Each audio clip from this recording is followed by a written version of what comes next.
Welcome back to the show, everybody. Check this out. We're going to do the highlights from Token2049 and Brad Garlinghouse. You're going to want every single bit of them, as he says, you're literally fighting the man in the United States, and so many other incredible points. And wait till you hear what he says about central bank digital currencies and what he thinks of them. Oh, you're going to want every bit of that. And by the way, roll that beautiful intro.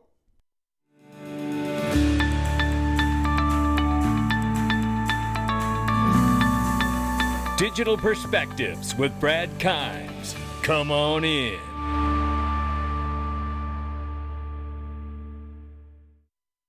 Welcome back to the show, everybody. You can follow us on Twitter and YouTube for exclusive content. Today, we're going to do a little different. We're going to get right to these highlights because there's quite a few of them, and I want you to get all of them. You're going to want every single bit of them. Again, you're going to hear Brad talk about literally fighting the man in the United States and his personal point of view on central bank digital currencies, which is going to blow your mind. And then we're going to talk about something, but you're going to have to join us in our Freedom Zone, the Patreon that I've created. And yes, this is in direct response of watching what has happened to the top creator in this space, digital asset investor. And I tell you, I'm going to discuss some things in here, but you're going to have to come in there. And by the way, anybody who is a member in the Digital Perspective Mastermind group will get this benefit for free. And it will only cost you the cost of a cup of coffee. And we're going to start having the kind of conversations that we can't have on social media or YouTube because of censorship. It is so real, and I've already got the information in there for you to know just how real it is. But more importantly, let me tell you what else is real. It is our relationship between myself and you. I don't ever want to lose my relationship with you because social media is working to do censorship for the as an arm of the government. It is despicable. I have been victim to it, and I don't want you to be victim to it. And I always want us to have a direct connection with one another. So make sure you stick around at the end because you're going to want to click that link and join the Freedom Zone. I'll put the link underneath of it so you can find out the rest of this conversation from these highlights here. Let's take a listen. We have seen regulatory progress though in other jurisdictions across Asia, Europe, Middle East. Why hasn't that been enough then to spur confidence? I'll challenge the question. Meaning, look, I remember when Bitcoin hit, I don't know, 15 or 16,000. I think today it's 25 or 26,000. Like, there actually, wasn't that long ago that Bitcoin was at 2,000. So I think sometimes it's just you got to zoom out a little bit further. And when I hear say, why hasn't it spurred confidence? Look, Ripple's growing. I mean, we're not growing in the United States. We're growing outside the United States. And so it's because I think there have been leaders who are progressive and thoughtful about where the world is going for a lot of the reasons why Hong and Mike have already articulated the benefits of blockchain and crypto technologies. So I think, I don't look at it and think, the market's really suffering. I think, sure, it's nicer when, Bitcoin was at 60,000. But I just think we should zoom out a little bit and be like, wow, this industry has come a long way. There are 10,000 plus people here for Token2049. I'm guessing by the time Dubai comes around for next year's event, there's going to be more people. But I remain very optimistic about the direction of travel, in part because of the court system, in part because other jurisdictions are providing that clarity. And even these are major economies. The UK is totally leaning into crypto. They're making sure there's consumer protections, but as Mike just said, I think the only country I would not encourage people to start a company in right now is the U.S. There's probably some others, but the U.S. is a big one to call out. And I think, again, you're seeing a momentum shift.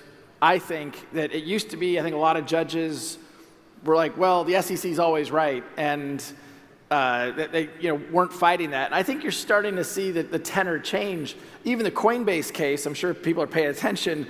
Some of the questions from the judge in the Coinbase case are downright hostile, towards the SEC.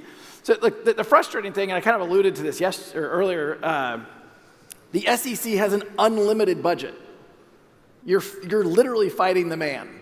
You know, they can go and go and go, and they can keep appealing. But as Hong was saying, you know, the judicial process in the United States, while sometimes slow, sometimes frustrating, it's actually working. And I think you have seen, to your initial question, I think the tide is turning, and I think the roadmap for how other companies can go after the SEC, they're following some of the exact same things Ripple did, and I think that's great for the whole industry. Absolutely. But it's going to be a tumultuous time, and it certainly is. So I share Brad's optimism about, it's actually a lot better than you think. It's just that the U.S. is right now the third rail of crypto regulation. The one thing maybe I'll say, which to add a bit of controversy to this, I still think there is an underlying segment of the crypto world that is so anti-regulation and, you know, all about anonymity. In my judgment, if we want this industry to thrive and achieve, I think, what it can to fundamentally rewire how financial infrastructure works, we can't pretend that like government regulation doesn't matter.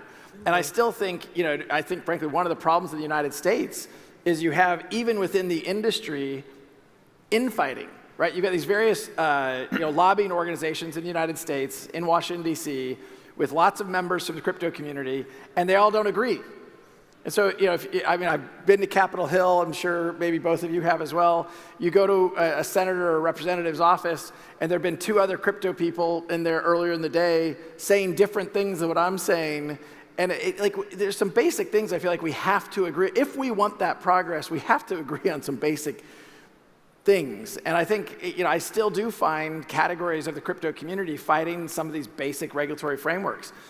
You know, AML is going to matter. KYC is going to matter. And if you're taking the point of view that we're going to circumvent those things, that's not the industry I see out 5 and 10 years from now that really is thriving and growing. Because I think that just gives fuel to the fire for politicians who do like to, you know, just make noise and they don't understand, you know, what's going on in crypto or what brought down FTX. Look, the thing I get excited about, and I imagine there's a lot of entrepreneurs out here building in the crypto space, is I don't think about that at a static point in time, right? If you were looking at that just today, and even to your core question that was kind of directed at Hong around OKX, if Hong Kong only allows a certain number of tokens to be traded, that's limiting. I would bet that, well, I don't know what Hong thinks. What I think is that's a starting point. And yes, maybe for the next year or two, it's a small list, and then after that, it'll be wider, and it won't be just be to 7 or 8 million people in Hong Kong.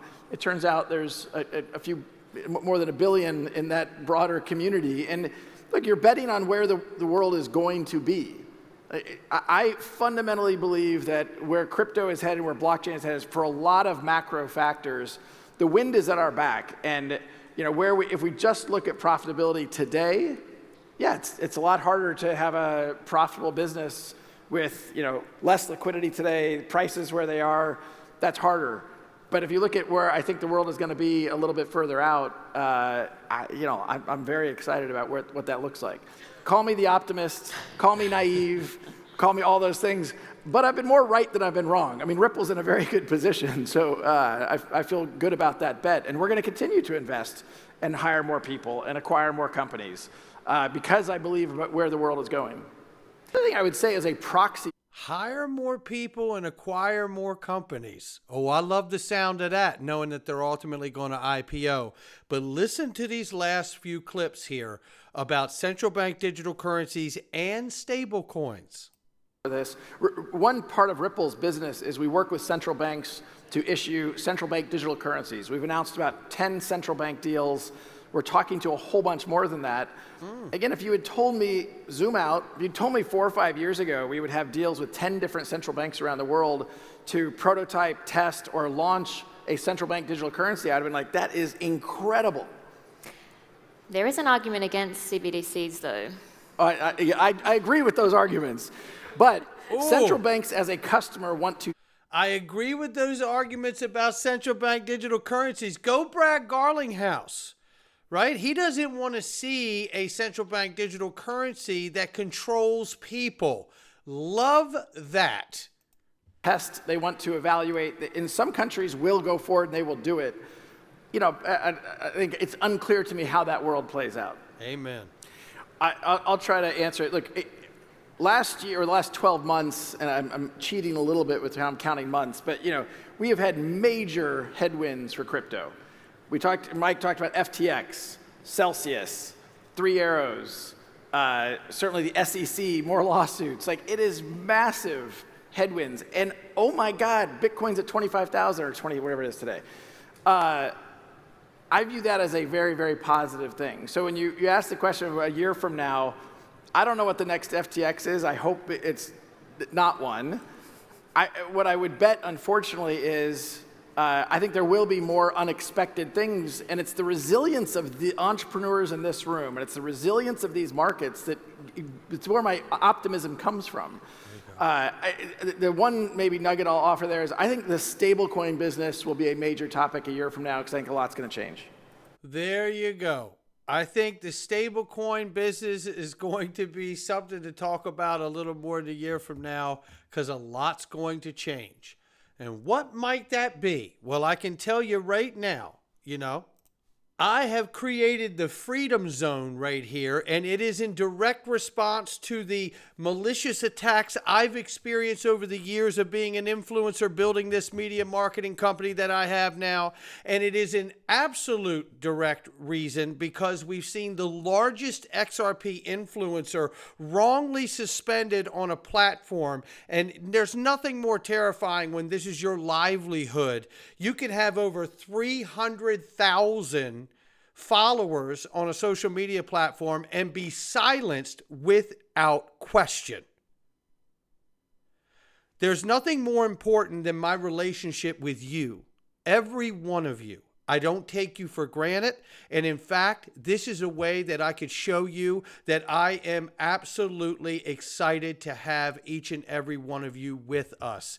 And that's why I want you to join. And listen, for the cost of a cup of coffee, we can ensure that no one can ever break our connection in the way that we're moving forward. And I'm going to continue this conversation because I think Brad talked about stable coins for a very specific reason, and I'm going to expound on it when I get inside of this video, and I'll see you inside to talk about the rest of it. That's going to do it for me. Not financial advice from me or anyone else. It's just my digital perspectives. I'll see you inside the Freedom Zone.